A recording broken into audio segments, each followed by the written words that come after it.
for you. Did you ever have a desire to drive a funny car? No way. Why not? Surely you haven't forgotten Ed McCullough's big fire just a few minutes ago. No, Don, I haven't forgotten about it. But one thing about these funny cars, when they work well, they are spectacular, as Mark Oswald found out with a 5.46 second elapsed time in the first round. He is racing against John Force. This a rematch of yesterday's Big Bud Shootout final. $50,000 at stake in this one run. In the near lane, Mark Oswald, John Force in the far lane. Oswald lost traction down the raceway. Force won it. His crew chief, Austin Coyle, absolutely elated with the big win.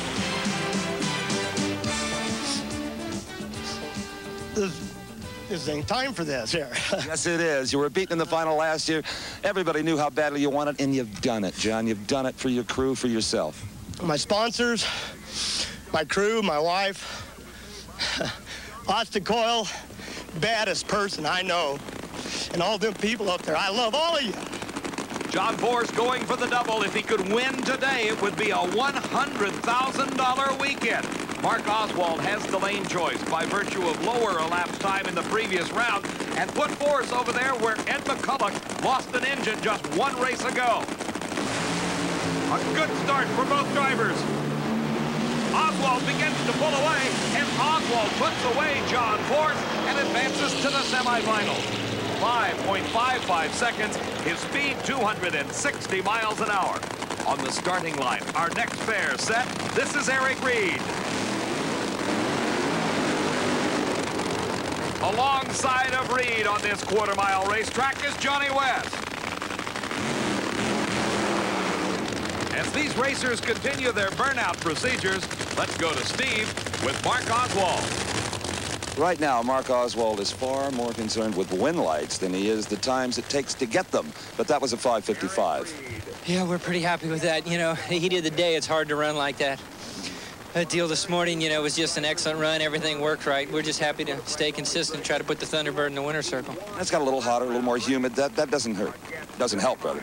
No, it doesn't. You know, we're happy with that. You know, we're keeping pace with Kenny and everybody like that, so things are looking good. If we can keep things from falling off of it. Right, see you in a little while. Thank you. Okay, right now, Don Garlitz is with John Force. Well, that's kind of a heartbreaking way to go, but I think you made one heck of a run through that lane.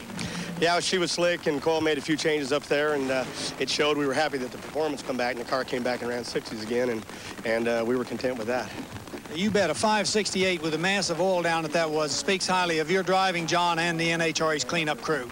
It was slick, and as far as, you know, we got down there, but going on to win this race, you know, there was big money here, but we got it yesterday, and maybe Oswald, he's a heck of a competitor to that team, and maybe he'll get it today, and don't matter, my bank wouldn't have taken that much money anyway. John Force, absolutely the best interview in all of motorsports. Back on the starting line, our next two competitors are backing up into their own tracks, trying to find the most traction available. Driving for Roland Leong is Johnny West out of Chandler, Arizona. Racing against him, a rookie in the sport of funny car racing, Eric Reed from Hacienda Heights, California. A tribute to Reed to make it to this second round of competition as he pulled off a big upset, defeating last year's runner-up, Billy Meyer, in the first round. But Reed has handling problems, and Johnny West goes on for the win. Reed losing control right off the starting line, backed out of the throttle, brought the car back into the center of the racetrack, and just coasted through. Our semifinal pair of funny cars finds Johnny West against Kenny Bernstein. Bernstein has the lane choice in that race. And in our other pair, Mike Dunn against Mark Oswald, with Oswald having the lane choice.